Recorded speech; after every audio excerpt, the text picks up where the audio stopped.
اعوذ باللہ السمیع العلیم من الشیطان الرجیم بسم اللہ الرحمن الرحیم رب ادخلنی مدخل صدق واخرجنی مخرج صدق واجعل لی من لدنک سلطانا نصیرا سبحان ربک رب العزة عما یصفون وسلام علی المرسلین والحمد للہ رب العالمین۔ خادم حضرات، آج کا موضوع اس لحاظ سے بہت دلچسپ ہے کہ جب بھی ہم کسی انسٹیٹیوشن کو پرکھتے ہیں تو پہلے خیال آتا ہے کہ یہ انسٹیٹیوشن پیدا کیسے ہوا، کہاں سے ہوا، کیسے اس کو پذیرائی ملی، کیسے کتاب علم کا حصہ بنا، کیسے احساس انسان میں اترا ڈھلا۔ خادم حضرات، نسائی ایک حدیث ہے، ابن ماجہ کی بھی وہی حدیث ہے۔ میں نے بہت ساری چیزیں پڑھی، بہت ساری چیزوں کی لطافت رہ گئی، بہت سارے کھانوں کے ذائقے رہ جاتے ہیں اور آدمی ان کو یاد کرتا ہے مدت سے، مگر جب سے یہ میں نے حدیث دیکھی ہے میرے دل سے لذت نہیں جاتی اس حدیث کے جملوں کی۔ اور صحیح ہے کہ رسول اکرم صلی اللہ علیہ وسلم کے بارے میں کہا گیا کہ جوامع الکلم ہے۔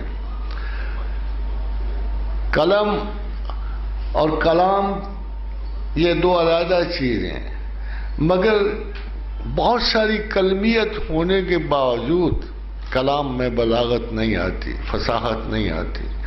بڑے بڑے دانشور، بڑے بڑے عالم، بڑے بڑے پی ایچ ڈی، بہت پڑھے لکھے ہوتے ہیں مگر کلام میں بلاغت نہیں آتی۔ تو مجھے یاد ہے کہ ایک دفعہ رسول اکرم صلی اللہ علیہ وسلم خیبر کے دروازے کے سامنے آئے تو ایک جملہ کا یقین جانو وہ اس جملے کی لذت کبھی میرے ذہن سے گئی نہیں۔ ایسی سرزنش، ایسی فہمائش، ایسا حسن تکلم کہ حضور نے فرمایا بڑا چھوٹا سا جملہ ہے، بہت غور کرو گے تو پھر آپ اس جملے کا مزہ پاؤ گے۔ فرمایا بری ہے ڈرائے گیوں کی سحر، چھوٹا سا جملہ۔ جب خیبر کے سامنے، یہودیوں کے دروازے کے سامنے اترے اور صبح اٹھے تو آپ نے فرمایا بری ہے ڈرائے گیوں کی سحر۔ اتنا کمپلیٹ اور اتنا مختصر جملہ۔ اور خادم حضرات، جب انسان کا ذکر ہوا تو آپ نے فرمایا کہ تمام بنی آدم خطا کار ہیں، تمام بنی آدم خطا کار ہیں مگر سب سے اچھا خطا کار وہ ہے جو توبہ کرتا۔ خادم حضرات، کیا ہمارے ذہنوں سے مدت سے پڑا ہوا وہ جبر مولویانہ دور کرنے کے لیے کافی نہیں ہے حدیث؟ وہ یہ اتنا بوجھ ڈال دیتے ہیں گلٹ کرا کرمنالٹی کا کہ انسان ایک چھوٹی سی خطا کر کے بھی کتنے مایوس حالات سے گزرتا ہے، کتنی اداس راتوں سے گزرتا ہے، کتنی متردد صبحوں سے نکلتا ہے۔ کیا اس کے لیے یہ حدیث کافی نہیں کہ تمام بنی آدم خطا کار ہیں مگر سب سے اچھا خطا کار وہ ہے جو توبہ کرتا ہے؟ خادم حضرات، توبہ ہے کیا؟ اس کا انسٹیٹیوشن کیا؟ یہ میرا ہے، آپ کا ہے، کس کا ہے؟ تعصف کو رنگ دینا توبہ ہے۔ تعصف کا کچھ نکاس، کچھ شرمندگی، کچھ عذر چاہیے۔ غالباً یہ عذر، یہ مافات کی جو عمل ہے، اس کے کسی بھی بیرونی پیرائے کو توبہ کہتے ہیں، مگر یہ آیا کہاں سے؟ تو خادم حضرات، بڑی پرانی بات ہے۔ عبدالآباد میں آدم علیہ السلام جب ڈکلیئر ہو گئے، علم کی بنیاد پہ ڈکلیئر کر دیے گئے کہ یہ خلیفۃ اللہ فی الزمین اور فی الآسمان ہے، یہی وہ نائب سلطنت ہیں، تو پھر آپ کو پتہ ہے جس کے پاس کچھ اقتدار ہو، جس کے پاس کوئی تھوڑی سی عزت و منزلت آئے، اس کے حریث بھی بڑے ہوتے ہیں۔ تو شیطان نے زور لگایا، بہت ساری اور مخلوقات نے بھی چاہا ہوگا یہ کہاں سے کہاں آ گیا ہے، یہ مٹی سا خاک کا ایک تودا، وَأَنبَتْنَا فِي الْأَرْضِ، جسے زمین سے اگایا گیا ہو، یہ ناگہاں کیا بات ہوئی کہ یہ ہم پر آسمانی مخلوق پہ غالب آ گیا؟ اور اللہ تعالیٰ نے اس کے حق میں فتویٰ دے دیا کہ خلیفۃ اللہ فی الارض ہے۔ پھر اعتراضات ہوئے، علمی مقابلہ ہوا، وَعَلَّمَ آدَمَ الْأَسْمَاءَ كُلَّهَا ثُمَّ عَرَضَهُمْ عَلَى الْمَلَائِكَةِ فَقَالَ أَنبِئُونِي بِأَسْمَاءِ هَؤُلَاءِ إِن كُنتُمْ صَادِقِينَ۔ مقابلے میں بیٹھا آدم بیچارہ، بڑے پرانے حریفوں کے زمانے میں بیٹھا، کو 10-20 ہزار گزر گئے تختی لکھنے میں۔ پھر اللہ نے ملائکہ کو بلایا، جنات کو نہیں بلایا، جن اس وقت ملائکہ میں شریک تھے۔ ابلیس لعین جو تھا سردار ملائکہ تھا، آرچ اینجل تھا، آرچ اینجل۔ آرچ اینجل اگرچہ جن تھا مگر آرچ اینجل تھا۔ تو اس مشترکہ مخلوق کو بلایا گیا اور کہا سناؤ تمہیں جو ہم نے تختی دی تھی، وہ علم آدم الاسماء کلھا ثم عرضہم علی الملائکۃ، فرشتوں کو بھی دی تھی تمہیں بھی دی تھی، کیا بنایا؟ فرشتے بڑے سادہ سے بڑے ٹروتھ فل سے مخلوق تھے، وہ شیطان کا مکر و فریب تو نہیں جانتے تھے۔ ان کا ایک سادہ سا اعتراف آیا، سادہ سا، کیا پروردگار عالم ہمیں تو کچھ پتہ نہیں، ہمیں تو صرف اتنا پتہ جتنا تو ہمیں بتا دیتا ہے، اس سے زیادہ ہمیں کچھ پتہ نہیں۔ اگر آپ غور کریں تو فرشتوں نے آپ کو یہ بتایا، اگر آپ کے دور میں اس کو جج کریں تو انہوں نے یہ کہا کہ oh Lord God we are simple computers. اب ایک کمپیوٹر ہے، ایک دماغ ہے، جو کچھ بھی ہے، اگر اس میں آپ نے ایک سین نہیں ڈالا ہوا، ایک نام ڈالا ہی نہیں ہوا، تو کہاں سے آپ کو جواب دے گا؟ اگر آپ سے پوچھ لیا جائے کہ بیٹل آف پلاسی کب ہوئی تھی تو ایک سمپل سا آپ جواب دیتے never read it, never known it, ہمیں تو پتہ ہی نہیں ہے۔ ہاں جو ہسٹری کا کوئی اسٹوڈنٹ ہوگا وہ اٹھ کے جواب دے دے گا کہ جی یہ سان تھا بیٹل آف پلاسی کا، مگر جس نے اپنے ذہن میں نہیں ڈالا ہوا وہ کبھی جواب نہیں دے سکتا۔ ملائکہ نے سیدھا سادہ سا جواب دیا کہ اے پروردگار عالم، اسیمیلیشن تو نے دی نہیں، ہمیں اشیاء کو بنانا بگاڑنا سنوارنا تو سکھایا ہی نہیں، ہمارے پاس تو میموری ہے ہی نہیں، ہم تو ایک وقتی لمحاتی بات پہ کام کرتے ہیں، ہمارے امپریشنز تو صرف ان احکام تک محدود ہوتے ہیں جو ہمیں ڈے ٹو ڈے سرو کرتا ہے۔ سو ایون آفٹر 10,000 یا 20,000 years ملائکہ کو اس تختی سے کچھ نہیں ملا۔ قال یا آدم انبئکم باسمائکم، اے آدم تو نے کیا کیا اسماء کا؟ پھر تو جو آدم تھا ہی باتونی، آج بھی باتونی ہے، میں بھی باتونی، آپ بھی کچھ باتونی ہے۔ تو یوں لسٹ شروع کی گنانے کی، اس تختی کو اس نے زمین و آسمان میں پھیلا دیا تھا، ہر چیز کا نام رکھ لیا تھا، ہر چیز کی شناخت پیدا کر لی تھی ان اسماء سے۔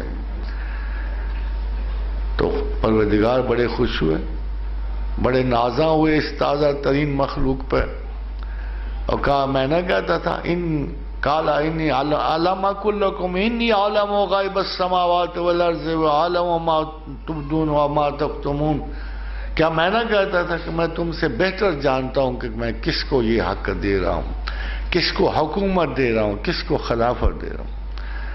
خادم آزاد مزے سے گزر ہو رہی تھی، ساتھی بھی ایک آ گیا تھا، حضرت آدم کی اداسی بھی کچھ کم ہو گئی تھی۔ اتفاق کی بات یہ دیکھے، آپ برا منائیں یا نہ منائیں، آدمی کی صحبت آدمی میں نہیں رکھی اس نے، آدمی کی صحبت اس نے ایک خاتون میں رکھ دی تھی۔ بڑے مزے سے گزر رہے تھے، مگر آخر فتنہ روزگار تھا۔ اب دیکھیے صبح کیا بھائی شیطان نے یہ آگے کہا میاں ہو تو تم بڑے خوش اور وارث ارض و سما بھی قرار پائے ہو، خلیفۃ اللہ بھی ٹھہرے ہو، مگر عمر بڑی تھوڑی ہے، وقت بڑا تھوڑا دیا گیا تم۔ یہ ہم تو جو لوگ ہیں ہم تو کائناتی مخلوق ہیں، ابدی نہ صحیح ازلی نہ صحیح ابدی تو ہے نا، ہم نے تو عبدالآباد تک جیتا رہا، اور تو اور کل کو تیرے بچے بھی ہوں گے، تو تم تو اتنی دیر نہیں جیو گے، تم فنا پذیر لوگ ہو، مر جانے والے ہو۔ وہ بیچاری ماں تھی، اس کو اپنے بچوں کی بہت زیادہ، ابھی آئے بھی نہیں تھے، عورت کا یہ ایک مرض ہوتا ہے نا، ابھی خطرہ آیا بھی نہیں ہوتا اور وہ آگے تک پہنچ جاتی، تو اس کو بڑا افسوس ہوا، بڑا غم ہوا، اور بالآخر شیطان کی اس جال میں الجھے اور بہک گئے، غلط سوچ لیا اور وہ درخت کا پھل کھا بیٹھے۔ خادم حضرات، پھر اللہ نے آواز دی کہ میرے سامنے اتنی بڑی خطا، اتنا بڑا جرم، یہ تو میں نہیں معاف کر سکتا۔ آدم روتے رہے، کہتے ہیں برسوں روئے رہے، صدیوں روتے رہے غم و الم کے، مگر کوئی طریقہ نہیں پتا تھا اللہ کو راضی کرنے کا، کچھ پتا نہیں تھا کہ اب میں واپس کیسے جاؤں، کیسے میں خدا کو اپناؤں، پھر کیسے اللہ کو راضی کروں۔ ادھر اللہ کو بھی یہی پرابلم رہا کہ اس کے اپنے پاس تو ہے کچھ نہیں، میں کیا اس کو دوں تحفتاً کہ یہ آخر دوبارہ ہم ایک جگہ ہو جائیں، بندہ اور خدا ایک جگہ ہو جائے، کوئی ایسا پرابلم۔ تو خادم حضرات، حیرانی کی بات ہے کہ اللہ نے القا کیے کلمات توبہ، آدم نے خود سے نہیں لیے، آدم نے کوئی توبہ کا لفظ نہیں چنا، اللہ نے خود القا کیے کلمات توبہ آدم کے سینے پہ۔ تو توبہ کا پہلا سراغ اس وقت ملا جب انسان جو ہے، جب آدم جو ہے، اتنی بڑی حسرتوں کا شکار آدم جو ہے، اتنی بڑی خطا کا مرتکب آدم جو ہے، وہ اتنا پریشان و نزار اور ویران تھا کہ سوائے رونے کے اس کے پاس کوئی کام نہ تھا، اس کے پاس لفظ نہ تھے، خیال کی ترتیب نہیں پا رہے تھے کہ دوبارہ ہمسائیگی پروردگار کے لیے کیا کوشش کروں۔ عین اس سمے اللہ کو رحم آیا، بہت ہی کرم آیا، بڑی محبت آئی اپنے بندے پہ، اور القا کیے کلمات توبہ آدم کے سینے پہ۔ اس لیے کہ انہو تواب الرحیم، کہتے میں توبہ قبول کرنے والا تھا۔ تو خادم حضرات ذرا غور کیجئے، جس توبہ کے کلمے آدم پہ نازل فرمائے گئے اور وہ کلمات بھی بتائے گئے، ربنا ظلمنا انفسنا وان لم تغفر لنا وترحمنا لنکونن من الخاسرین۔ تو خادم حضرات، جس توبہ کے کلمات اللہ نے نزول فرمائے آدم کے سینے پہ، اب آپ میں سے کوئی ایسا سیانہ بھی پڑھا لکھا بندہ ہوگا کہ وہ اپنے ہی نازل کردہ کلمات کو قبول کرنے سے انکار کر دے گا؟ کوئی ریزن آپ کو نظر آتی ہے کہ اگر کوئی شخص توبہ کرے گا اور ان کلمات عالیہ کے ساتھ جو اللہ نے سینہ آدم پہ القا کیے، اور اس نے چاہا کہ مجھ سے اس انداز میں معافی مانگی جائے، اور اس نے چاہا کہ یہ معافی مانگے اور میں معاف کر دوں، پھر آپ بتائیے کہ کیا اگر کوئی شخص آج بھی توبہ کرے گا تو کیا اللہ تعالیٰ اس کے کلمات کو قبول نہیں کرے گا؟ وہ اپنے ہی الفاظ کو رد کر دے گا۔ Is there any reason for this؟ ایسی کوئی وجہ موجود ہے کہ آپ توبہ سے شرمسار ہو جائیں؟ ایسی کوئی وجہ یہ ہے کہ آپ تعصف کے ان کلمات کو جو اللہ نے آپ کی زبان میں ڈال دیے، اگر وہ کہے جائیں، کیا اس میں کوئی گرامیٹیکل غلطی ہوگی؟ آپ کا کیا خیال ہے؟ وہ جملہ جو اللہ نے سینہ آدم پہ القا کیا، کیا اس میں کوئی گرامیٹیکل غلطی ہوگی؟ کو اللہ نے ہاف چھوڑ دیا ہوگا اس کو، یا اللہ کی مرضی ہوگی کہ مزید 4-5 شروں کے ساتھ یہ جملہ بولا جائے؟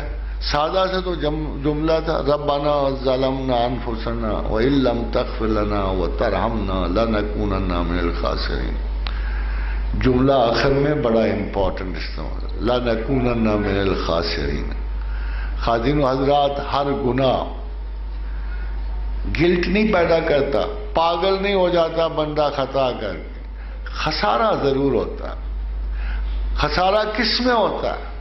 لقد خلقنا الانسان فی احسن تقویم، انسان کو برابر پیدا کیا گیا، گناہ و ثواب کے بالکل درمیان میں ڈالا گیا، اس کو ایج دے دیا گیا۔ وَنَفْسٍ وَمَا سَوَّاهَا فَأَلْهَمَهَا فُجُورَهَا وَتَقْوَاهَا، نفس انسان کو بالکل درستگی میں بھیجا گیا، اسی پہ تقوی الہام کیا گیا، اسی پہ آپ کے تمام خطا کے خیالات بھی الہام کیے گئے۔ اب اس میں اگر 10-15 سٹیپ آپ ادھر ہو جاؤ گے اور اچھی جگہ کو غلط جگہ سے بھرو گے، یا اچھے خیال کو برے خیالوں سے مکس کرو گے، یا بیرونی اور خارجی دنیا سے آئے ہوئے سمٹمز کو غلط انٹرپریٹ کرو گے اور اس کا جواب غلط دو گے، تو خواتین و حضرات یہ گناہ گلٹ نہیں بلکہ خسارہ پیدا کرے گا، آپ نقصان میں چلے جاؤ گے، آپ کو دوبارہ بیلنس کو پلٹنا ہے۔ اسی لیے قرآن حکیم نے گناہ کی بجائے لفظ خسارہ استعمال کیا، وَإِن لَمْ تَغْفِرْ لَنَا وَتَرْحَمْنَا، اگر تو بخشے گا نہیں اور اگر تو ہمارے مغفرت قبول کرنے کا مطلب ہے تو پھر ہم خسارہ ہمارا ختم ہو جائے گا۔ خواتین و حضرات، توبہ وہ واحد شے ہے جو آپ کے خسارے ختم کر دیتی ہے۔ توبہ ہر صورت قبول کی جاتی ہے، اس کے ناقبول ہونے کا اندیشہ کرنا پروردگار پہ شبہ کرنے کے برابر ہے۔ خادم حضرات، حضرت سیدنا عمر فاروق رضی اللہ تعالی عنہ کا ایک قول مبارک ہے کہ اللہ ہر صورت درود قبول کرتا ہے صلی اللہ علیہ وآلہ وسلم، ہر حال میں درود قبول کرتا ہے، اور اگر درود کے درمیان کوئی چیز مانگی جائے تو وہ رد نہیں ہو سکتی۔ پیکج بن گیا نا، ادھر بھی درود ادھر بھی درود، بیچ میں اگر آپ اپنے کوئی خواہش بھی لڑکا دی تو وہ بھی قبول ہو جائے گی۔ تو اسی طرح یہ توبہ ایک ایسی چیز ہے جسے اللہ نے ہر حال میں قبول کرنا ہے، کیونکہ یہ اپنی دی ہوئی چیز ہے، اس کے اپنے الفاظ ہیں۔ جب ہم یہی الفاظ اس کو واپس کہتے ہیں خلوص نیت کے ساتھ ہم لوٹاتے ہیں، تو سب سے پہلا خیال آتا ہے کہ یہ سب سے بڑا المیہ جو ہمارے اندر پیدا ہوتا ہے کہ آخر وہ کیا چیز ہے جو زمین پر اللہ چاہتا ہے، اور جو اگر نہ اسے ملے گی تو وہ کوئی شے قبول نہیں کرتا۔ ایسی کیا چیز ہے کہ جو زمین و آسمان میں اللہ جو بندے سے متوقع، باقی تمام گناہوں کی وہ پرواہ نہیں کرتا، اس کے لیے اس نے توبہ سے کلین ہی رکھ رکھی۔ قل یا عبادی الذین اسرفوا علی انفسہم لا تقنطوا من رحمت اللہ، باقی گناہوں کو تو صاف کرنے کے لیے اللہ کی رحمت ہی کافی ہے۔ قل یا عبادی الذین اسرفوا علی انفسہم، وہاں بھی اسراف کا لفظ ہے۔ آپ نے دیکھا گناہ اسراف ہے، آپ نے جو چیز جائز خرچنی تھی ناجائز خرچ دی، آپ نے جو چیز بچا کے رکھنی تھی اس کو خرچ کر دیا۔ تو گناہ ٹیکنیکلی قرآن کی ٹرم میں گناہ نہیں ہے، اسراف ہے۔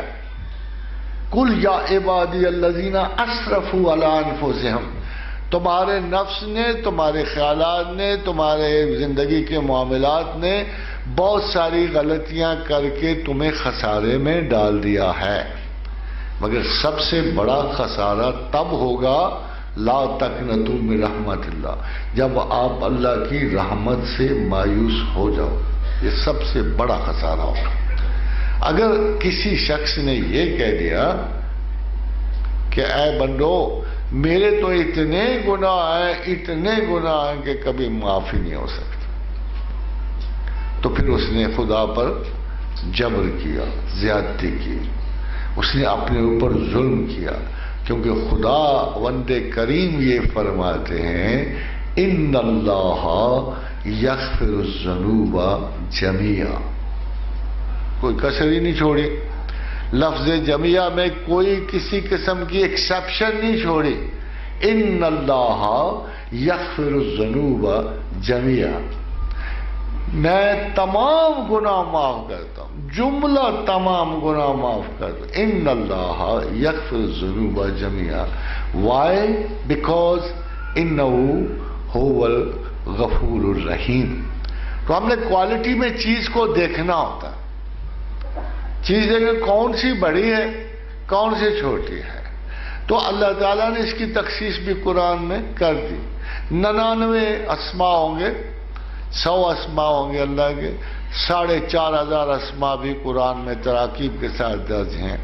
تمام ناموں کی اپنی اپنی مصلحت ہے، عزت ہے، ان کا کرم ہے. زمین و آسمان میں تمام کرشمہ ہائے قدرت انہی اسماء کے مرہون منت ہے. مگر ہم یہ دیکھتے ہیں کچھ ناموں کو خدا نے باقی ناموں پہ تھوڑی سی بزرگی دے دی. هو اللہ الذی لا الہ الا هو عالم الغیب والشہادۃ هو الرحمن الرحیم. هو اللہ الذی لا الہ الا هو الملک القدوس السلام المؤمن المہیمن العزیز الجبار المتکبر سبحان اللہ عما یشرکون. هو اللہ الخالق البارئ المصور له الاسماء الحسنى یسبح له ما فی السماوات والارض. یہ سب اللہ کے اچھے نام ہیں، زمین و آسمان میں سب انہی ناموں کی تسبیح کرتے ہیں. وهو العزیز الحکیم. تو خادم حضرات آپ نے دیکھا کچھ اسماء کو زیادہ معزز کر دیا، کچھ کو مینشن کر دیا. یہ 21 اسماء کو بڑی برکت دی. خصوص فتح الغائب میں سیدنا شیخ عبد القادر جیلانی نے لکھا کہ اگر کسی شخص کو قربت خداوند منظور ہو تو سورہ حشر کی آخری آیات کی تلاوت کرو. سیدنا حضرت ابو درداء کی حدیث کے مطابق جس نے 3 دفعہ اعوذ باللہ السمیع العلیم من الشیطان الرجیم پڑھ کر 1 دفعہ سورہ حشر کی آخری آیات تلاوت فرمائیں تو 70,000 ملائکہ اس کی حفاظت کے لیے متمکن کیے جاتے ہیں صبح سے شام تک. حضرت حضرات اسی طرح اگر کوئی شخص یہ چاہے، یہ دیکھنا چاہے کہ سب سے بڑا اسم وہ کون سا ہے جو زمین و آسمان پہ حاوی ہے تخلیقات کی نسبت سے، بندگان خدا کی نسبت سے، تو پروردگار عالم نے فرمایا کہ میں نے تخلیقات کو پیدا کرنے سے پہلے اپنے اوپر رحمت لازم کر دی.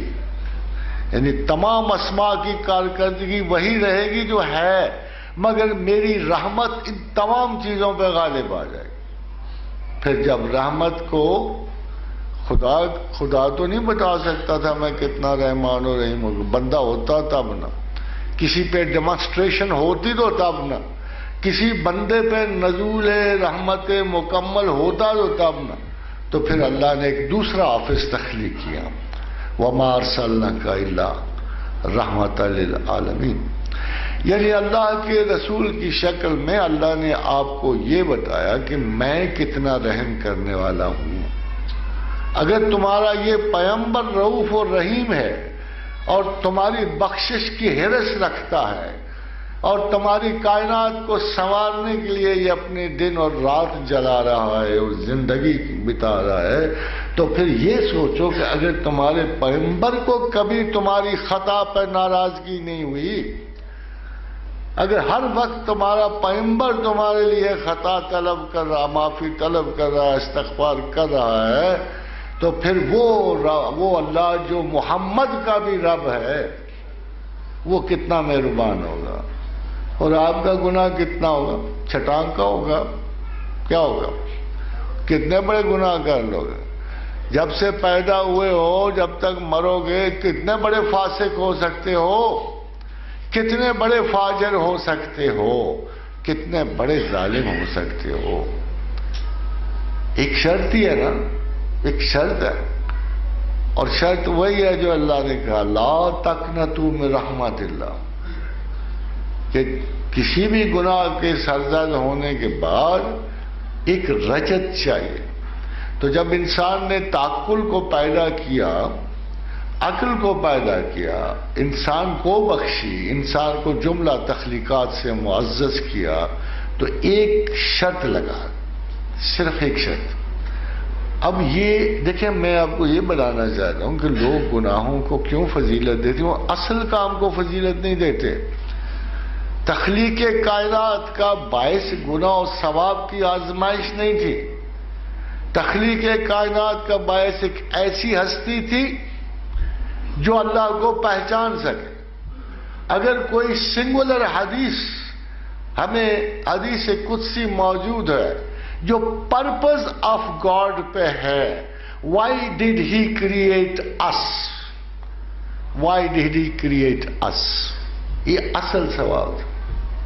تو اصل سوال کا جواب صرف ایک حدیث قدسی سے ملتا ہے کہ جب اللہ نے چاہا، ما احببت ان اعرف فخلقت الخلق لیعرفونی، کہ یوم ازل سے جب اللہ نے اپنی بے شمار تخلیقات کا شرف دیکھا تو اس نے چاہا کہ اسے کوئی اپریشیٹ کرے، میری تخلیقات کی تعریف کی جائے، مجھے تخلیقات کار جانا جائے، مجھے خالق کو باری المصور کی نظر سے دیکھا جائے. جب اس نے یہ تصور، پھر اس نے انسان کے ذمہ کام لگا دیا. یہ کام ممکن نہیں تھا، یہ کام ممکن نہیں تھا. ایک غلام کو کیا پتا تعریف کیا ہوتی ہے؟ ایک اندھا دھند اور بیکار ایک ویل سیٹ روٹین والی تخلیق کو کیا پتا، جس کی ساری چیزیں پہلے سے ریکارڈڈ ہوں گی اس کے جین پر، اور اس کے جین پہ خدا کی شناخت ریکارڈڈ ہی نہیں ہے، تو وہ کیسے تعریف کرے گا؟ اس کے لیے ایک ایڈیشنل کوالٹی چاہیے تھی، ایک خاص صفت چاہیے تھی، ایک اختیار چاہیے تھا، ایک ادائے نو چاہیے تھی. انسان کو عقل چاہیے تھی. پھر ان عرضنا الامانۃ علی السماوات والارض والجبال، پھر ہم نے وہ امانت زمینوں پہ نازل فرمائی، آسمانوں پہ نازل فرمائی، پہاڑوں اور پہاڑوں کی مخلوقات پہ نازل فرمائی. سارے گھبرا گئے جب امانت کو وصول کر کے نہ پہچاننے کا مسئلہ آیا، جو سزا سنائی گی تو سارے ہی ڈر گئے. فَأَبَيْنَا أَن يَحْمِلْنَا وَحَمَلَهَا الْإِنسَانُ وَأَشْفَقْنَا مِنْهَا وَحَمَلَهَا، سارے ہی ڈر گئے. جب انجام دیکھا عقل پانے کا تو سارے ڈر گئے. جب ذہن رضا، جب یہ سیادت ملنی شروع ہوئی تو تمام مخلوقات کو سودا بڑا خسارے کا نظر آیا. It wasn't worth it. جب جہنم دیکھی اور جنت کی دوری دیکھی، ایوارڈ بہت دور تھا، عذاب بہت قریب نظر آیا. فَأَبَيْنَا أَن يَحْمِلْنَا وَأَشْفَقْنَا مِنْهَا وَحَمَلَهَا الْإِنسَانُ، سارے ہی ڈر گئے، ہم سے سیانے نکلے. ہم آج جنہیں گدھا کہتے ہیں نا، وہ ہم سے سیانے نکلے. ہم جنہیں گھوڑا کہتے ہیں نا، ہم سے زیادہ عقل مند نکلے. ہم جنہیں بچھو اور سانپ کہتے ہیں وہ زیادہ ذہین نکلے. انہوں نے نہ کر دی، انکار کر دیا. جب جہنم کے رستے دیکھے، خطوط دیکھے، اونٹوں کے سائز کے شعلے بڑھتے، تو کہ this is not worth it. Risk بہت بڑا ہے، امپاسبل. رسک اتنا بڑا ہے کہ لیا نہیں جا سکتا. وہ حملہ انسان نے آگے بڑھ کے فوراً شوخی بڑھتی، پتہ نہیں کس دن پیدا ہوا تھا، شوخی بڑھتی، ناز میں آئے، حکومت مل رہی تھی، تمکنت مل رہی تھی، غرور تھا. وہ حملہ الانسان. پھر اللہ نے کہا انہو کان ظلوما جہولا، he has underestimated the job, he has overestimated himself. خادم آزاد، جہاں بندہ اپنے آپ کو اوور ایسٹیمیٹ کرے گا، جہاں جاب کو انڈر ایسٹیمیٹ کرے گا، وہاں خسارہ ہوگا. وہ خسارہ، انڈر ایسٹیمیشن ہی سب سے بڑی خطا ہے جو انسان اپنے کاموں کے بارے میں کرتا ہے. آپ دعویٰ نہیں کر سکتے کہ میں اس سرزمین سے سلامت نکل جاؤں گا، کوئی بھی دعویٰ نہیں کر سکتا، اور تمہارا دشمن تمہیں غیاب میں دیکھ لیتا ہے. تم نہیں اسے دیکھ سکتے، اور تمہارا دشمن تمہاری گھات میں ہے، یہ تمہیں دیکھ لیتا ہے، تمہیں بہکا سکتا ہے، تمہیں اندھے اور بہرے کر کے یہ اپنی طرف سے انسینویشن ان دی برین دے دیتا ہے، یہ ڈیسیشن بدل جائے گا۔ خادم حضرات، سادہ سی بات تو آج نظر آتی ہے، 7 ارب کے قریب انسان ہیں، لے دے کے 1.5 ارب مسلمان ہوں گے، اور اگر اسلامی نقطہ نظر سے دیکھا جائے، زیادہ ریجڈ نہ بھی ہوا جائے، تو 5.5 ارب انسان جو ہے وہ شیطان کے حوالے ہو چکا ہے۔ باقی رہ گئے ہم تھوڑے سے 1.5 ارب مسلمان، اور 1.5 ارب مسلمانوں کو بھی اگر ان کو سنگولرلی دیکھ لیا جائے تو میرا خیال یہ کہ دنیا بھر قائل ہے کہ ہم تو خدا کو نہ مان کے خام خواہ پریشان ہیں، خدا کو ماننے والے ہم سے زیادہ کرپٹ لوگ ہیں، یہ سب کو پتا ہے۔ Because we do not believe in God. ہماری توبہ میں اثر کیوں ہو؟ ہمارے واپس پلٹنے میں کیا چیز حائل ہے؟ اللہ نے کیا تعریف کی، شناخت کی، یہ سب کو پتا ہے۔ Because we do not believe in God. ہماری توبہ میں اثر کیوں ہو؟ ہمارے واپس پلٹنے میں کیا چیز حائل ہے؟ اللہ نے کیا تعریف کی، شناخت کی۔ شناخت کی سب پیغمبروں کے ذمے صرف ایک کام تھا، ایک کام، سب پیغمبر یہ کرتے تھے۔ تمام قرآن دیکھ لیجئے، پیغمبروں میں ایک صفت بار بار شمار کی گئی ہے، انہو اواب حلیم، توبہ کرنے والا تھا، واپس مڑنے والا تھا، حلیم التبع تھے۔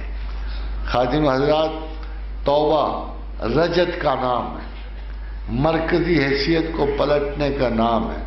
شکست خوردگی ہو یا فتح، دونوں صورتوں میں واپس آنے کو توبہ کہتے ہیں، اور توبہ جتنی جلدی ہوگی اتنا اس شخص کے لیے مقام مغفرت اور عزت کا باعث ہے۔ یہ تمام فیصلہ ٹائمنگ پہ ہوتا ہے۔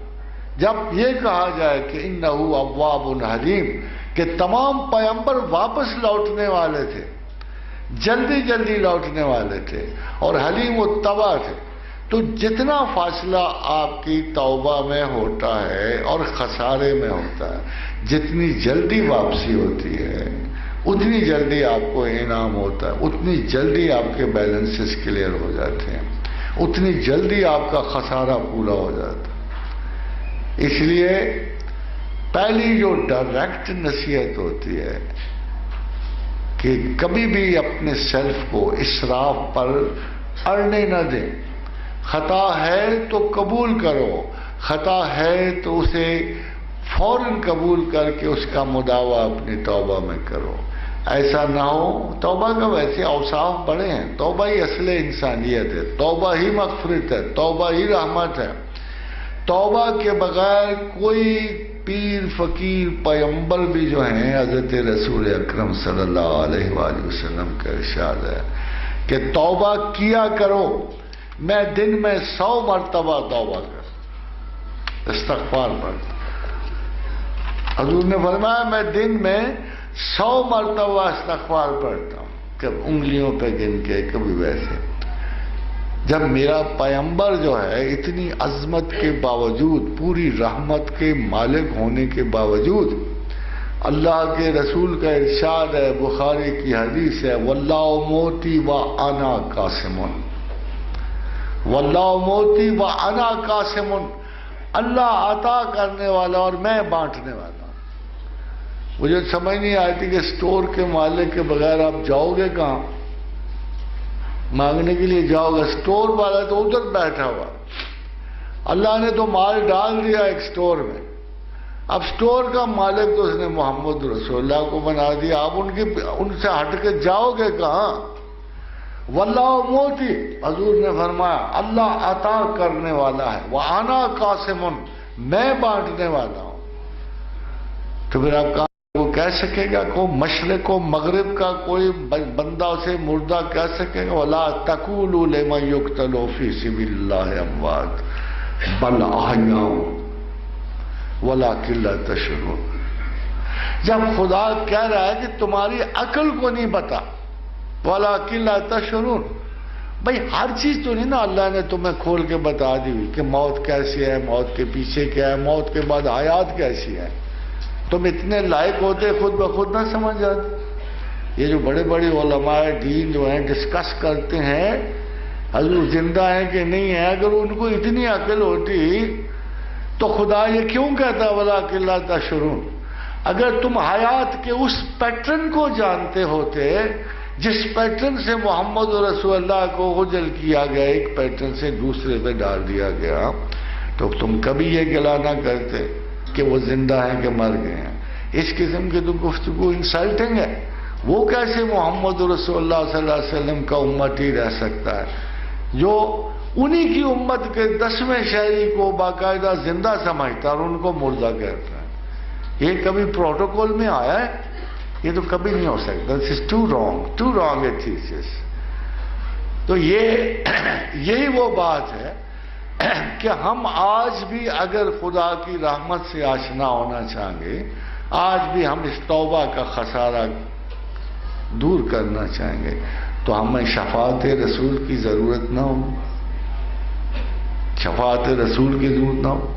وہ جو صاحب کرامت ہے، جو صاحب رحمت ہے، وَمَا أَرْسَلْنَاكَ إِلَّا رَحْمَةً لِلْعَالَمِينَ. ذرا دیکھو نا قرآن کی ڈکشن کیسی عجیب سی ہے. ادھر کہہ رہا ہے الحمدللہ رب العالمین، ادھر کہہ رہا ہے وَمَا أَرْسَلْنَاكَ إِلَّا رَحْمَةً لِلْعَالَمِينَ. رب العالمین وہی ہے نا، رحمت العالمین ادھر ہی ہوگا نا جہاں رب العالمین ہوگا. عالمین کا لفظ تو ایک ہی ہے نا دونوں سے. یہ رب العالمین ہے، وہ رحمت للعالمین ہے. ہاں احتیاط اس میں ہے کہ وہ مالک نہیں ہے، وہ مدار المہام ہے، وہ منتظم ہے، وہ بانٹنے والا ہے. وداؤٹ پراپر کوئی شخص بھی بغیر پراپر چینل کی کائنات بالا کے رشتوں کو نہیں جان سکتا. ادب کا مطلب یہ نہیں ہے کہ آپ سیدھے کھڑے ہو کر اللہ اللہ پکارنا شروع کر دیں. آپ کبھی بھی نہیں پا سکتے. اب پھر ادھر ہی آؤ گے کہ اللہ نے کہا کیا، کون سی کتاب نے کہا، کہاں سے بیلنس ہوئے، کیا خطاؤں کے رینکس ہیں، کیا جزاؤں کے رینکس ہیں. اور اگر یہ سارے حق بھی نہ پورے کر سکیں تو پھر خسارہ کیسے پورا ہوگا؟ پھر خسارے. حضرت کعب بڑی تسبیحات کرتے تھے ہمارے لوگوں کے اندر، تو اللہ کے رسول نے فرمایا کعب درود پڑھا کرو. فرمایا یا رسول اللہ انتہائی کر دوں؟ فرمایا اور پڑھا کرو. کہا یا رسول اللہ میں نصف کر دوں؟ فرمایا اور پڑھا کرو. فرمایا یا رسول اللہ درود ہی نہ پڑھا کرو؟ فرمایا کفایت کرے گا. ایک تسبیح جو تمام تسبیحات کو کفایت کرتی ہے، فرمایا درود کفایت کرے گا. خادم حضرات، اللہ کو توبہ سے تھوڑی سی دلچسپی ہے بندوں کے توبہ کرنے سے. ایک تو اس نے ایک انہیرنٹ فلا رکھ دیا نا آپ سب کے بیچ میں، بڑے مزے کی آیت ہے. ویسے آدمی سوچتا ہے کہ دیکھو ہمارا ایڈوانٹیج کہاں سے نکل رہا ہے. الذین یجتنبوا الکبائر الاسم والفواحش. ایڈوائز ہے اگر تم بڑے گناہوں سے پرہیز کرو، بڑے بڑے گناہوں سے، اس میں قتل انسان سب سے بڑا گناہ ہے. اگر تم بڑے گناہوں سے پرہیز کرو، الذین یجتنبوا الکبائر الاسم والفواحش الا اللمم، چھوٹے چھوٹے تم کرو گے. یہ کوئی اور نہیں کہہ رہا، خود خدا کہہ رہا ہے. لم کہتے ہیں چھوٹے وقفے کو، چھوٹے وقفے کو.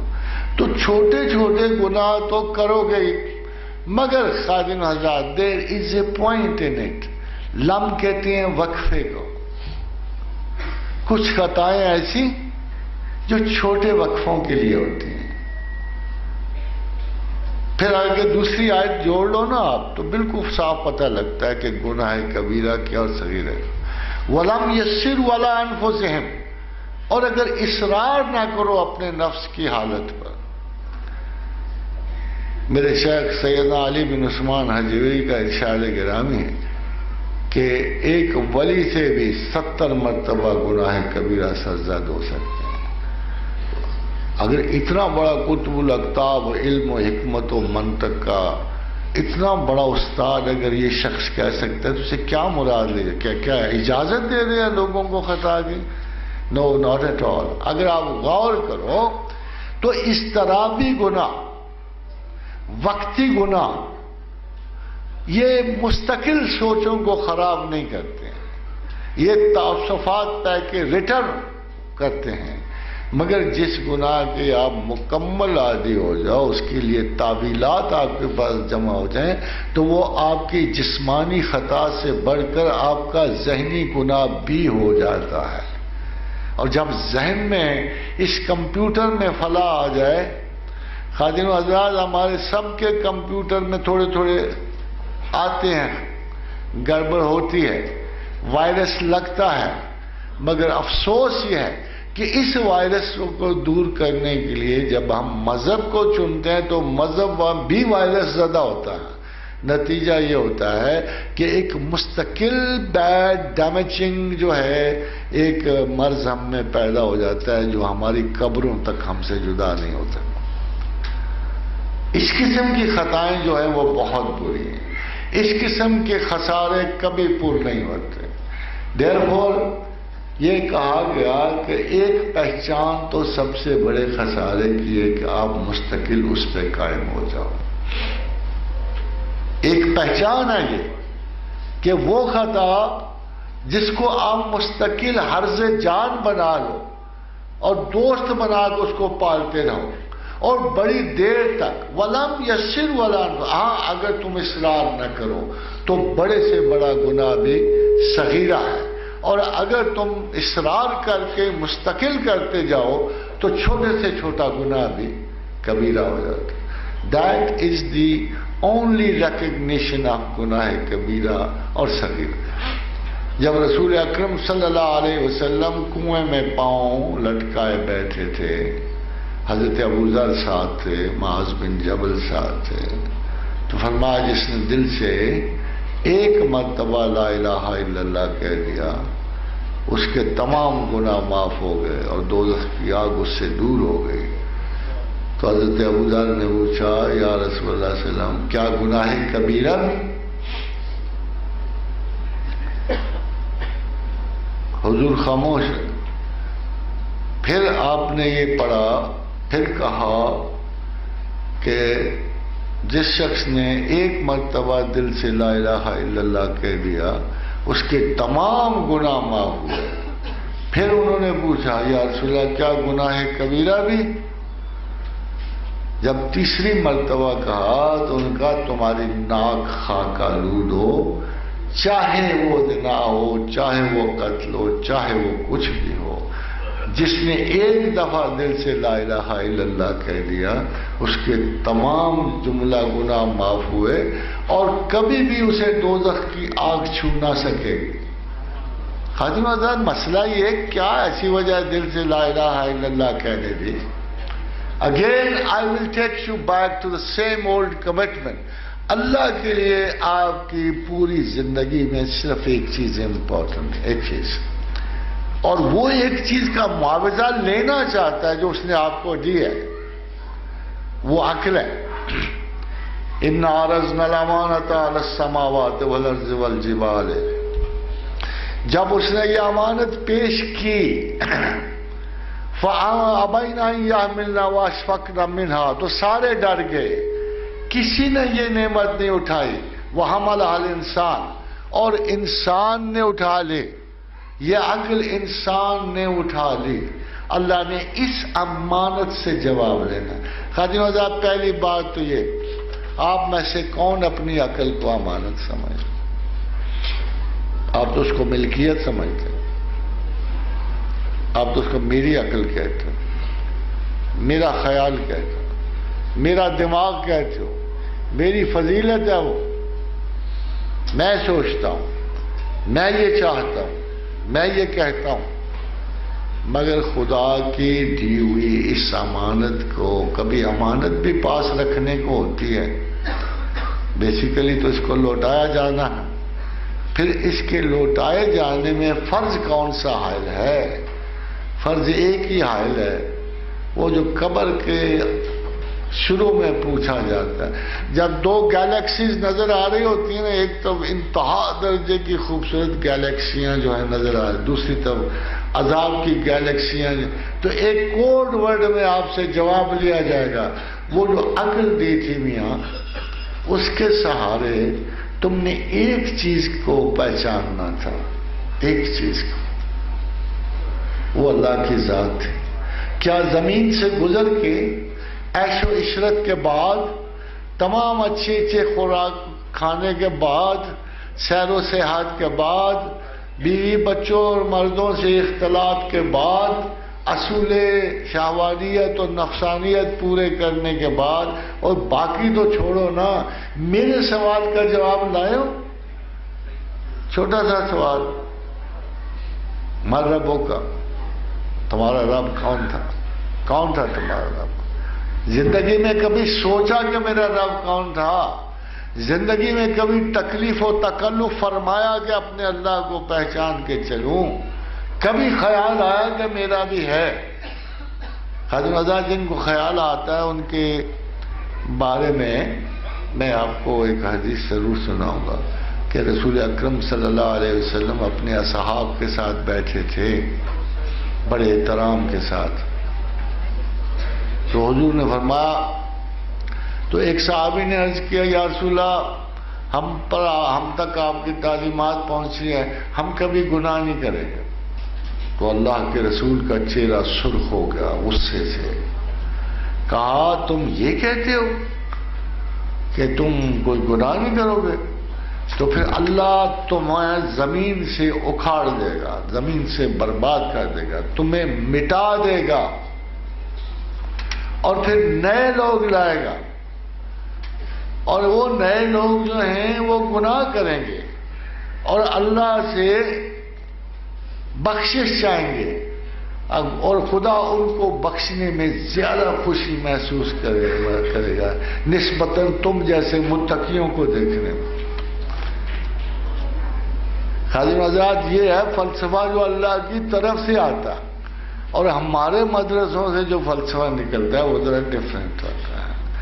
یہاں عذاب و ثواب کی کڑی شکنجے لگے ہوئے ہیں، ہر بچہ، ہر بڑا، ہر عورت جاتی ان میں پہلے اس کو جکڑے جاتے ہیں، پھر اس کے اعضاء کھینچے جاتے ہیں، پھر اسے توق پہنائے جاتے ہیں، پھر اسے جہنم میں پتہ نہیں کیا کیا رتبے دیے جاتے ہیں، اور مقدس صاحب آپ ایک پاسے بیٹھے ہوتے ہیں۔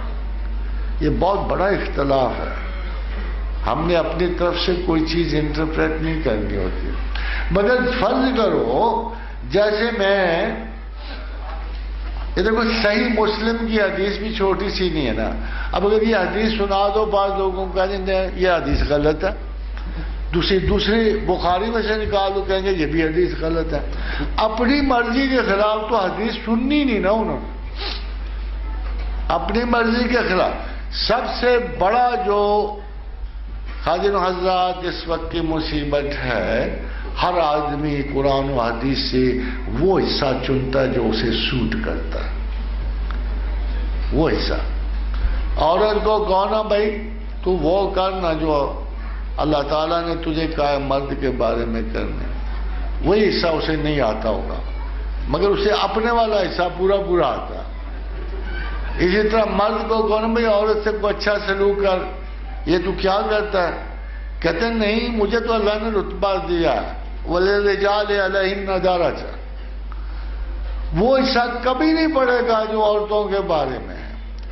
یہ کون سا اسلام ہے جس کو ہم پارشلی ٹوٹا ٹوٹا کر کے اپنے اپنے مقاصد کے، آج کل تو نیا فیشن آ گیا، جو کوئی اچھی سی دوائی نکلتی ہے نا، جو کوئی اچھی سی دوائی اس کے اوپر لکھ دیتے ہیں کہ یہ مسنون ہے، یہ حدیث میں آئی ہے، 2-4 چیزوں کے بارے میں حضور صلی اللہ علیہ وسلم نے کہا تھا، مگر پرانے زمانے میں بھی متعدد احادیث ان دوائیوں کے بارے میں لکھی گئی جن کے بارے میں کوئی کہا نہیں گا، مگر ان کو بیچنے کے لیے ایک حدیث ہے چاہتے،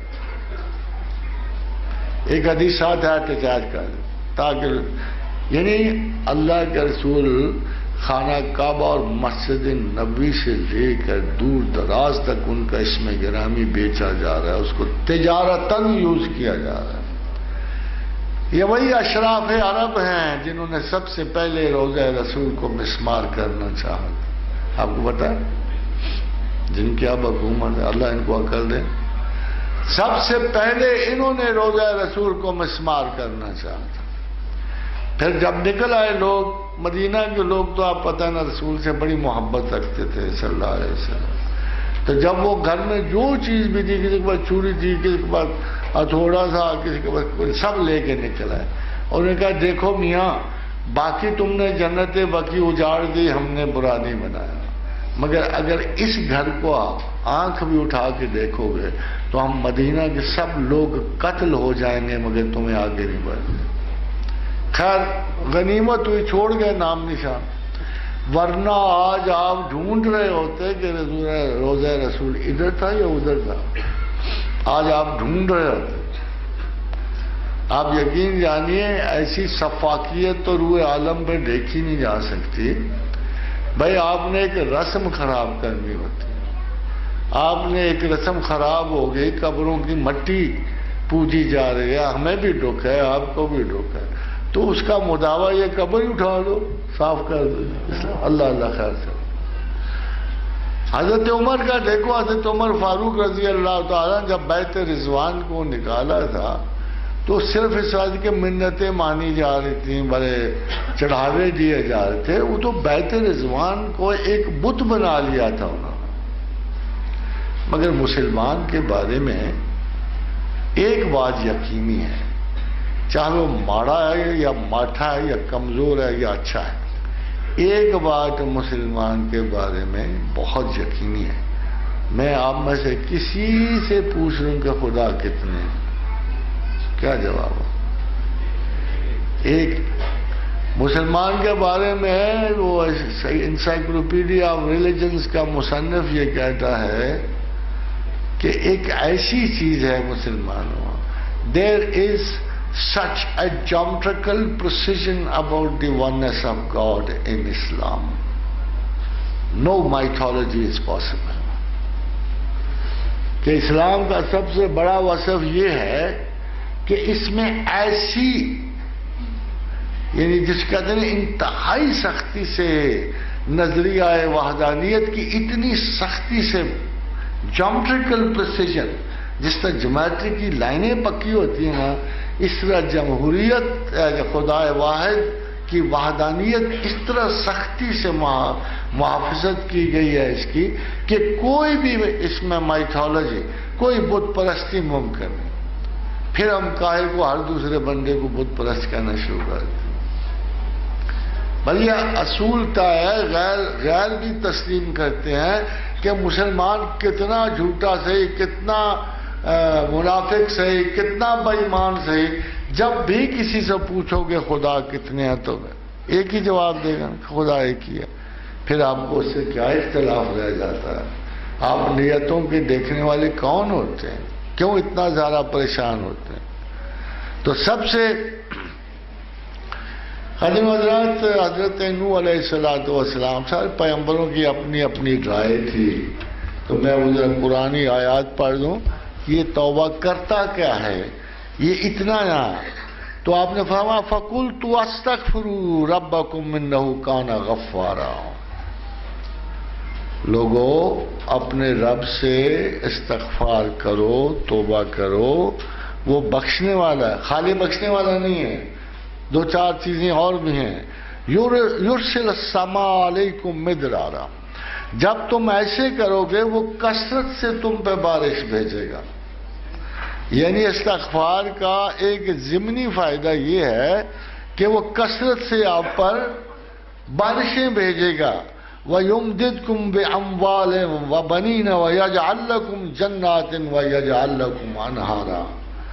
بڑا سامان کریٹ ہو جاتا ہے بخشش کے بعد کہ نہ صرف وہ اے لوگوں استغفار کرو اپنے رب سے، وہ بخشنے والا ہے، وہ کثرت سے تم پہ بارش بھیجے گا، تمہارے مال اور اولاد میں ترقی دے گا، تمہارے لیے باغات بنائے گا، تمہارے لیے نہریں جاری فرمائے گا۔ خادم حضرات، وجہ صرف ایک ہے، صرف ایک کہ اس نے تمام عقل کی صرف ایک پرائیورٹی رکھی ہے۔ The top priority of the mind is to know your God. اس کے بعد باقی کے سارے کام کرو، کھاؤ پیو، بلکہ اس کے بعد وہ جو اللہ نے کہا الا اللمما، کہیں کہیں تم ضرور خطائیں کرو گے، مگر اگر تم نے ٹاپ پرائیورٹی کو مینٹین کر لیا، اپنی اس عقل مختصر سے، اس زندگی مختصر میں، اس لمحہ عارضی میں اگر آپ یہ پہچان گئے کہ کوئی ہمارا رب ہے اور ہمارے تمام خسارے کو پورا کرنے والا ہے، وَإِن لَمْ تَغْفِرْ لَنَا وَتَرْحَمْنَا لَنَكُونَنَّ مِنَ الْخَاسِرِينَ، اگر ہمیں یقین ہے کہ ہمارا کوئی خسارہ پیچھے پورے کرنے والا ہے تو رب کعبہ کی قسم ہے کہ تم کامیاب ہوگے، تم یقیناً اپنے رب کے حضور سرخرو ہو جاؤ گے۔ میں اپنی طرف سے نہیں کہہ رہا تھا، میں اس کی دو مثالیں حدیث رسول سے ضرور دوں گا۔ یہ ایسے نہیں کہا اسے کہ یا ایھا الذین آمنوا توبوا الی اللہ توبۃ نصوحا، توبہ کرنے کے لیے، کیونکہ اس کے ایڈوانٹیجز ابھی آپ نہیں جانتے۔ ایک تو یہ بات کہ توبہ کبھی غیر مقبول نہیں ہوگی، ہو ہی نہیں سکتا کہ اپنے کلام کو اللہ خود رد کر دیتا، یا تو منسوخ کر دی جاتی، توبہ کے کلمات منسوخ نہیں ہوئے۔ اللہ کبھی بھی توبہ کو بغیر قبول کیے نہیں چھوڑ سکتا۔ ہاں اس کے اثرات آپ کی زندگی پہ مختلف آ سکتے ہیں۔ حضرت ابن عباس رضی اللہ تعالی عنہ کی روایت ہے کہ جس آدمی نے استغفار کو لازم کر لیا، استغفر اللہ استغفر اللہ استغفر اللہ، ویسے حضور صلی اللہ علیہ وسلم کا اپنا استغفار بھی بہت خوبصورت ہے، رب اغفر لی وتب علی انک انت التواب الرحیم، رب اغفر لی وتب علی انک انت التواب الرحیم، یہ اللہ کے رسول کا اپنا استغفار ہے۔ فرمایا جس آدمی نے استغفار کو لازم کر لیا، اللہ اس کو ہر تنگی سے نکال دے گا، ہر تنگی سے، اس کے ہر غم کو دور کر دے گا، اور اس کو ایسی جگہ سے رزق دے گا جہاں سے اسے وہم و گمان بھی نہیں ہوگا۔ یہ خاطر وقت کی بات ہے، ہم توبہ کرنے کے فوراً ساتھ ہی بیٹھ جاتے ہیں کہ چلو ابھی رزق آ رہا ہوگا، وقت تھوڑا سا تو لگے گا نا۔ جب تک اللہ یہ نہیں دیکھ لیتا کہ تم استغفار میں کتنے اصلی اور کتنے جعلی ہو، تب تک تو نہیں ایشو ہوں گی، مراعات نہیں ایشو ہوں گی، خدا کو دھوکہ نہیں دیا جا سکتا۔ ہاں اگر آپ کا شعار استغفار ہو جائے تو اللہ کا شعار تو رحم و کرم ہے، اس نے تو دینا ہی دینا ہے، ویسے بھی دے رہا ہے، ورنہ دنیا میں کوئی زندہ نہ ہوتا، اگر وہ رب العالمین نہ ہوتا تو کوئی بھی زندہ نہ ہوتا۔ فرمایا، حضرت ابن عمر سے روایت ہے، صحیح مسلم کی حدیث ہے، لوگوں اللہ کے سامنے توبہ کیا کرو، اے لوگوں اللہ کے سامنے توبہ کیا کرو، اس لیے کہ میں خود دن میں 100 مرتبہ اللہ کے سامنے توبہ کرتا ہوں۔ ایک تو اللہ کی سنت یہ ہے کہ وہ توبہ کے لفظ آپ کو سکھا رہا ہے، اور رسول کی سنت یہ کہ دن میں خود 100 مرتبہ۔ پتہ آپ کو بڑے سارے لوگ اٹھ کے کہیں وہ لو جی وہ تو پاک تھے، ان کو توبہ کرنے کی کیا ضرورت ہے؟ یہ حدیث مسلم ہے، حسن ہے، صحیح ہے، اس میں کوئی شک نہیں کہ اللہ کے رسول کیا توبہ کرتے ہوں گے۔ سوال تو یہ پیدا ہوتا ہے۔ تو بڑا مشہور قول ہے کہ جو چھوٹے لوگوں کی نیکیاں ہیں نا، وہ بڑے لوگوں کے گناہ سمجھے جاتے ہیں۔ ہم تو بڑے خوش ہوتے ہیں چھوٹے چھوٹے نیک کام کر کے، مگر بڑے لوگوں کو پوچھو نا تو وہ بڑا برا مناتے ہیں کہ یہ تو عام آتے ہیں، ان کو نیکی کون کہتا ہے؟ لیکن اب ایک آج ہمیں ایک اندھے کو سڑک کے پار کر دیا، میں تو پورا ہفتہ اس کا ذکر کروں گا، میں نے بڑا کمال کیا، بڑی انسانیت کا کام کیا، میں تو بہت اونچا انسان۔ ایک بڑا آدمی کہے گا وہ نالائق، یہ تو انتہائی معمولی انسانی کام تھا، یہ تو ہر انسان کو کرنا چاہیے چاہے کتنا بھی برا ہو، اس میں کیا ایسی فضیلت ہے کہ تم نے کو بڑا کام کر دیا؟ تو کہتا ہے چھوٹے آدمیوں کے نیکیاں جو ہے نا بڑے آدمیوں کے گناہ ہوتے ہیں۔ اگر اسی پہ ایک پڑھا لکھا بندہ ناز کر بیٹھے کہ میں نے ایک اندھے کو پڑی سڑک پہ چھوڑ دیا، تو اس سے پوچھا تو جائے گا تیری عقل کام نہیں کرتی؟ Is it something to be proud of؟ اس کے لیے تم عزت طلب کر رہے ہو؟ یہ جو ہر انسان کی خصلت میں ہونا چاہیے تم اس پہ فخر کر رہے ہو، کوئی اس سے بڑا کام کرتے تو مانتے۔ تو یہ وہ وجہ ہے کہ رسول اکرم صلی اللہ علیہ وسلم فرماتے ہیں کہ ہم 100 مرتبہ میں بھی توبہ کرتا ہوں، کوئی وجہ نہ ہو، فرض کرو کوئی وجہ نہ ہو توبہ مانگنے کی، تو کیا یہ بڑی وجہ نہیں ہے کہ اللہ نے توبہ کو؟ تو یہ وہ وجہ ہے کہ رسول اکرم صلی اللہ علیہ وسلم فرماتے ہیں کہ ہم 100 مرتبہ میں بھی توبہ کرتا ہوں، کوئی وجہ نہ ہو، فرض کرو کوئی وجہ نہ ہو توبہ مانگنے کی، تو کیا یہ بڑی وجہ نہیں ہے کہ اللہ نے توبہ کو پسند کیا؟ نہیں ہے؟ اگر مجھے پتا ہو کہ اللہ کو توبہ کرنے والے زیادہ پسند ہیں تو میں گناہ کروں نہ کروں توبہ تو ضرور چاہوں، میرے لیے بہت بڑا وصف ہوگا۔ اس کی وجہ یہ ہے کہ میں نے راضی اس کو کرنا ہے، کسی اور کو نہیں کرنا میں نے راضی، میں نے تو راضی اللہ کو کرنا، میں تو اس کے قریب ہونے کی خواہش کرنی ہے۔ میرے دل میں اگر آرزو قربت ہے تو وہ اللہ کی ہے، مجھے گناہ و ثواب سے کوئی تعلق نہیں۔ جو خدا سے انس رکھتے ہیں وہ کم از کم ان عادات کا شعور رکھتے ہیں جو اللہ کو پسند ہے، اور چاہتے ہیں کہ کسی نہ کسی طریقے سے خدا کی وہ صفات اپنے اندر پیدا کر۔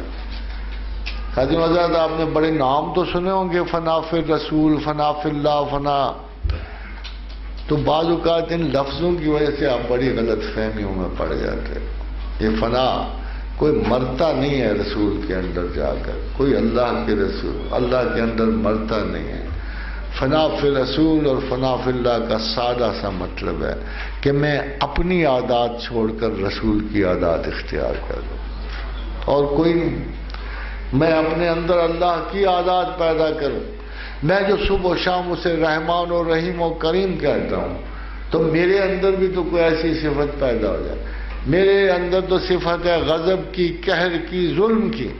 اگر میں خدا میں فنا ہونا چاہتا ہوں تو میں ان عادات سے گریز کرنے کے لیے، لوگ کہتے ہیں تسبیح کیوں کرتے ہو؟ ایک تو اللہ کو پسند ہی بڑی ہے، اتنی زیادہ پسند ہے کہ زمین و آسمان میں اس سے زیادہ پسند کوئی چیز نہیں ہے۔ فرمایا اتل ما اوحی الیک من الکتاب، قرآن کی تلاوت کرو۔ بڑے لوگ کہتے ہیں تسبیح قرآن پڑھنا ہے، تسبیح نماز، ہم بھی جانتے ہیں قرآن بھی ذکر ہے، نماز بھی ذکر ہے، وَأَقِمِ الصَّلَاةَ لِذِكْرِی، مگر قرآن نے ان دونوں کو علیحدہ کر دیا ہے۔ اتلو ما اوحی الیک من الکتاب، قرآن کی تلاوت کرو، وَأَقِمِ الصَّلَاةَ، اور نماز قائم کرو۔ إِنَّ الصَّلَاةَ تَنْہَىٰ عَنِ الْفَحْشَاءِ وَالْمُنکَرِ، یہ تمہیں فحش اور منکر سے روک دیتی ہے۔ دو چیزیں ہوگی، وَلَذِكْرُ اللَّهِ اکبر، مگر ہماری یاد تو بہت بڑی بات ہے۔ دیکھیے ادھر تین چیزوں کا اکٹھا ذکر کیا ہے، قرآن کا ذکر کیا ہے، نماز کا ذکر کیا ہے، مگر یہ فرمایا کہ وَلَذِكْرُ اللَّهِ اکبر، مگر ہماری یاد تو بہت بڑی بات ہے۔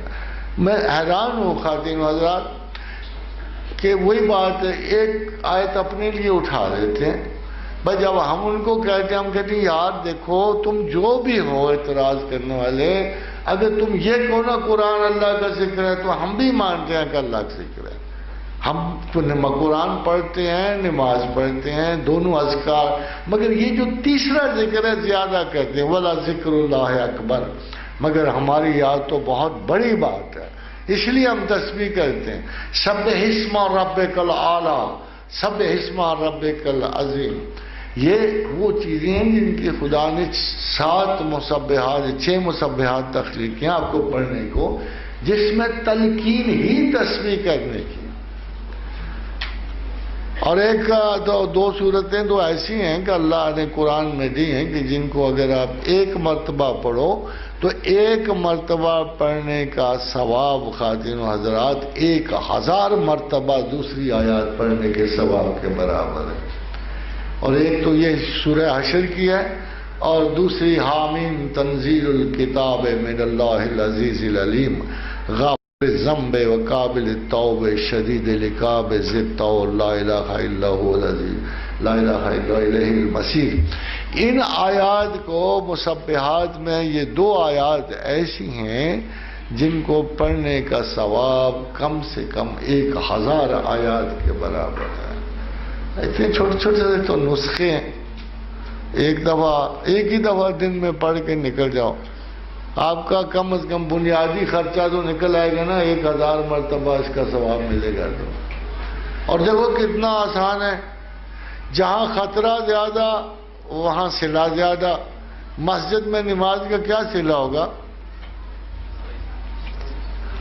وہ 2 4 10 جماعت کے ساتھ پڑھنے کا 70 گنا زیادہ بڑھ جاتا ہے، پہلے پڑھنے کا اشتہ ہو جاتا ہے۔ مگر اگر تم بازار میں سے گزرتے ہوئے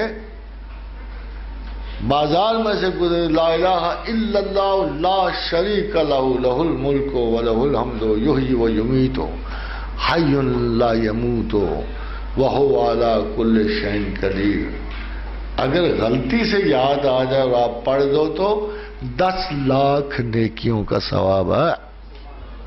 10 لاکھ، اتنا مسجد میں نہیں ہے، ادھر 10 لاکھ نہیں۔ بھائی جدھر مقابلہ زیادہ، جدھر ہر جگہ جھوٹ چل رہا ہو، فراڈ چل رہا ہو، جال سازی چل رہی ہو، جہاں مکر و فریب کی چادریں تنی ہوئی ہوں، جہاں بات بات میں خدا کی جھوٹی قسم اٹھائی جا رہے، وہاں اللہ کو یاد کرو تو 10 لاکھ کا ثواب۔ مسجد میں تو ہوتا ہی اللہ اللہ، اس میں آپ کو اتنا زیادہ ایڈوانٹیج نہیں ہے۔ چلتے پھرتے فذکر اللہ، دیکھیں اتنا کبھی اللہ واضح ہوتا ہے، میں حیران ہوں، پھر بھی ہم اس پہ جھگڑتے ہیں۔ وَإِذَا قَضَيْتُمُ الصَّلَاةَ، جب تم نماز پڑھ چکو نا، فَإِذَا قَضَيْتُمُ الصَّلَاةَ فَاذْكُرُوا اللَّهَ قِيَامًا وَقُعُودًا وَعَلَىٰ جُنُوبِهِمْ، جب تم نماز پڑھ چکو نا تو پھر اللہ کو یاد کرو، کھڑے بیٹھے کروٹ ہو۔ فَإِذَا قَضَيْتُم مَّنَاسِكَكُمْ، جب تم باقی کام پورے کر لو، فَاذْكُرُوا اللَّهَ كَذِكْرِكُمْ آبَاءَكُمْ، ایسے یاد کرو جیسے اپنے آبا و اجداد کو کرتے، او اشد ذکر، ذرا زیادہ کر دو تاکہ اللہ تمہیں سے۔ یہ وہ تعلق ہے جو توبہ سے رجوع میں آتا ہے، یہ وہ تعلق۔ آپ کو خدا تبھی یاد آ سکتا ہے اور توبہ تبھی کی جا سکتی ہے جب آپ اللہ کے ٹچ میں رہو گے۔ ہماری دیکھو یہ برین جواب نہیں نکال سکتا اس چیز کا جو اس میں ہم نے ریکارڈ نہیں کیا۔ لوگ کہتے ہیں تسبیح کیا ہے؟ خاتون حضرات، تسبیح اس برین میں اللہ کا ریکارڈ مہیا کرنا ہے تاکہ مصیبت کے وقت، عزلت کے وقت آپ کو وہاں سے جواب مل سکے۔ آپ کے پاس اسٹور ہاؤس ہی نہیں ہے جواب کا، آپ کو پاس ڈیٹا نہیں ہے اللہ کا۔ جب ڈیٹا نہیں ہے تو خدا کی طرف سے آپ کو جواب بھی نہیں ملے گا۔ تو یاد اور توبہ میں زیادہ فاصلہ نہیں ہے۔ حضرت انس بن مالک نے ایسے اچھی خوبصورت مثال دی ہے کہ اللہ اپنے بندوں کی توبہ پر اتنا خوش ہوتا ہے، اتنا زیادہ خوش ہوتا ہے، جیسے جنگل میں کسی کو کھویا ہوا اونٹ مل جائے۔ جیسے کسی، وہ کیا ہے، ایک بڑے خوبصورت شعر ہے نا، رات یوں دل میں تیری بھولی ہوئی یاد آئے، جیسے ویرانے میں چپکے سے بہار آ جائے۔ تو اصل میں انسان کی جلتی ہوئی کائنات میں، اجڑتے ہوئے لمحوں میں جب اللہ کی یاد کے ساتھ، یاد آنا ضروری ہے نا، تبھی توبہ کرو گے نا۔ تو پھر انسانی حیات کے ذرے ذرے پہ بہار چھا جاتی ہے. آنسوؤں کی رمق جو ہے صحراؤں میں شبنم کے قطروں کی طرح گرتی ہے اور دلوں میں گداز میں اضافہ ہوتا ہے اور دوستی اور محبت کا سراغ ملتا ہے. ندامت توبہ سے ہے، توبہ ندامت سے ہے. اگر کسی شخص کو اپنی کسی غلطی پہ ندامت ہو، توبہ کے مترادف ہے. اور اللہ اور میرا خیال یہ ہے کہ یہ سب سے کم ہلکا پرت ہے توبہ کا. نادم ہونا، شرمسار ہونا کس سے؟ آپ نے کبھی وہ غالب کا شعر سنا کہ ڈھانکے کفن نے داغے عیوب برہنگی. ہم تو ہر حال میں برے گندے سڑے ہیں. اب بایولوجیکلی دیکھو، اس طرح میں نے بہت سارے ایسے مقامات پہ انسان کو دیکھا، مجھے شرمندگی ہوئی ہے کاش میں انسان نہ ہوتا. جب میں اسپتالوں میں گیا میں نے کہا کیا حشر کرتے ہیں نا انسانوں کا، مرد اور عورتوں کا. تو دل کہتا ہے کاش انسان ہی نہ ہوتے، جانوروں کی طرح کہیں گل سڑ گئے ہوتے ہیں. اس لیے کہ ہر حال میں انسان اپنی اسرت حال پہ ہوتا. ہر چیز میں کمی ہے، ہر شے میں کسی نہ کسی شکست و خسارے کا گماں ہوتا ہے. یہ غالب نے اچھا کہا ہے، ڈھانپے کفن نے داغے عیوب برہنگی. کہ یہ تو اللہ کرے کہ کفن نے ہمارے عیب ڈھانپ لیے، کفن نے ہمارے برہنگی کے داغ ڈھانپ لیے. ڈھانپے کفن نے داغے عیوب برہنگی، میں ورنہ ہر لباس میں ننگے وجود تھا، میں ورنہ ہر لباس میں ننگے وجود تھا. حاضرین و حضرات، الندم و توبہ، ندامت ہی توبہ ہے.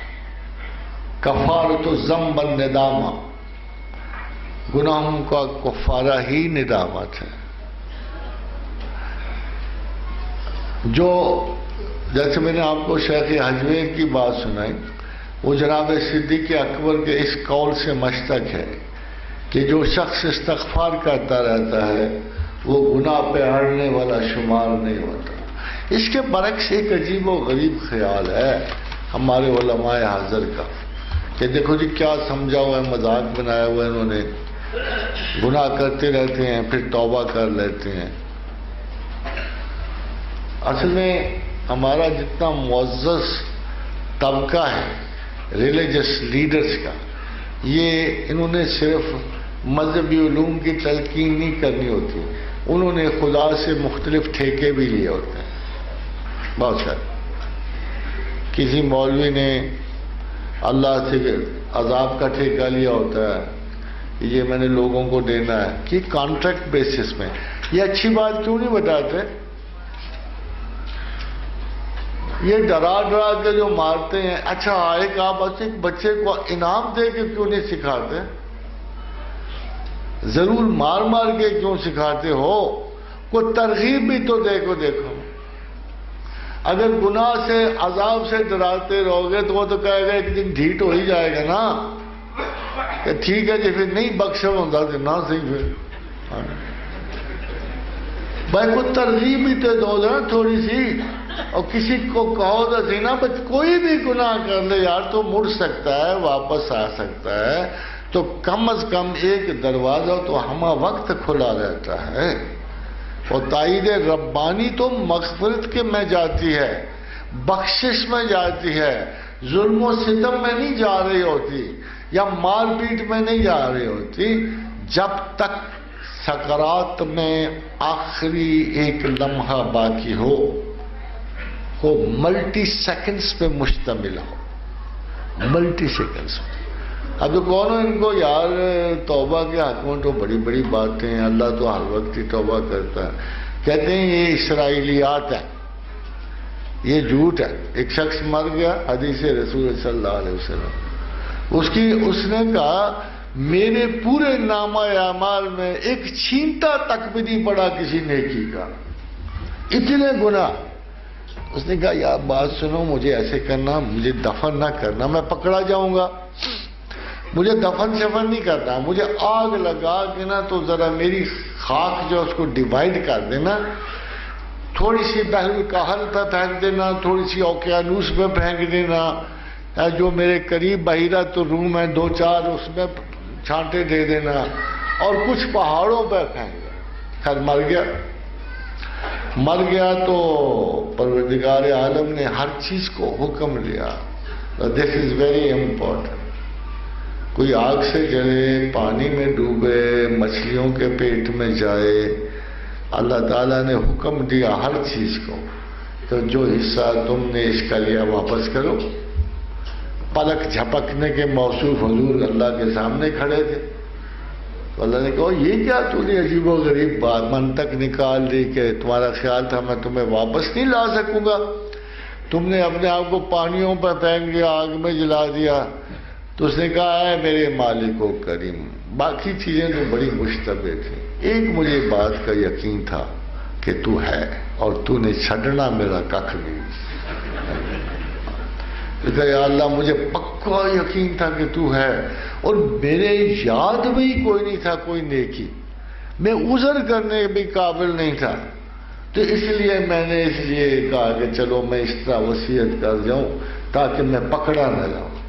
تو اللہ نے سے کہا یار بات سن، یہ یقین ہے تجھے، اتنا یقین تھا میں ہوں؟ کہتا ہے یا اللہ باقی تو پتہ یقین تھا کہ نہیں، یہ تھا کہ تو ہے ضرور۔ اس نے کہا یار ایسے اچھے یقین والے کو میں کیسے مار، جا تجھے بخش دیا۔ کہا ایسے اچھے یقین والے کو، بھئی لوگ گناہگار ضرور ہوتے ہوں گے، لوگ خطاکار ضرور ہوتے ہوں گے۔ کیا فرمایا رسول اللہ صلی اللہ علیہ وسلم نے؟ حضور نے فرمایا کہ آدم کی اولاد تمام خطا کار ہیں، مگر سب سے اچھا خطا کار وہ ہے جو توبہ کرتا ہے۔ مگر ہمارے اتنے سارے خسارے ہیں، اتنے سارے، ہم اللہ کو کیا سمجھو؟ اللہ میاں کو شائلاؤ کے اوپر بیٹھا ہوا، کوئی جوز بیٹھا ہوا، تمہارے خساروں کے تول کے تمہیں بخشش دے گا، رحم کرے گا۔ اس نے کہا میرے ہاتھ، وہ یہود کہتے ہیں اللہ کے ہاتھ بند ہیں، تھوڑی سی چیز ان میں سے نکلتی ہے۔ اللہ کہتے ہیں ان فاسقوں اور فاجروں سے کہو کہ تم کنجوس ہو، میرے ہاتھ مغلولہ نہیں ہے، میرے ہاتھ کشیدہ نہیں ہے، میرے ہاتھ بند نہیں ہے، کائنات اور زمین و آسمان کے خزانے میرے ہاتھوں میں ہیں، جدھر چاہوں بانٹوں، جدھر چاہوں تقسیم کروں۔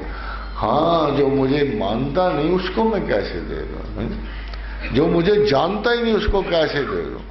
تو supreme task of the human intellect is to know God.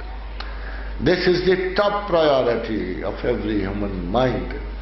اس پر کوئی سمجھوتا نہیں کرتا، بس ایک گناہ نہ کوئی کرے تو۔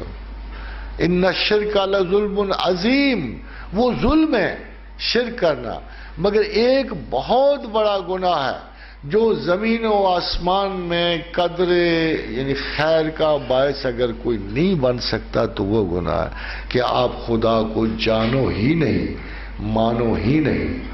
اس لیے تمام جملہ گناہوں کے بعد بھی ایک جملہ ضرور آئے گا کہ جس نے دل سے ایک مرتبہ لا الہ الا اللہ کہہ دیا اس پہ اللہ نے نار دوزخ حرام کر دیا۔